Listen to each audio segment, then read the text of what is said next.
Moving on. As a first wave feminist who was concerned with civil rights, legal equality, and suffrage, Murray incorporated these issues into her interpretation. Therefore, the witch's Sabbath,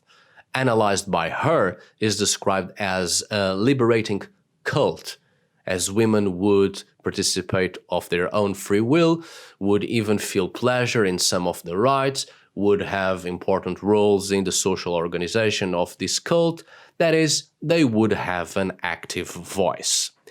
While Murray doesn't really do justice to real witches by romanticizing the whole subject and not really giving us any plausible historical background, she has at least helped to expand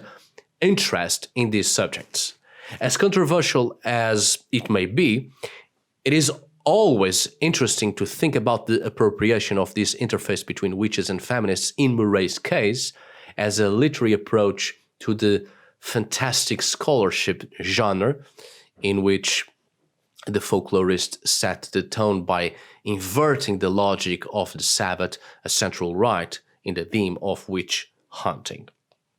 Although Murray's interpretations were wrong, interpretations up until then were also wrong because they were made through a patriarchal lens on the past. Not only does this demonstrate the negative weight that ideologies have when reinterpreting the past and conveying an altered image of the historical past, but it also calls for an impartial and more careful study to truly arrive at the historical truth and thus truly learn from the mistakes of the past as to not make them again.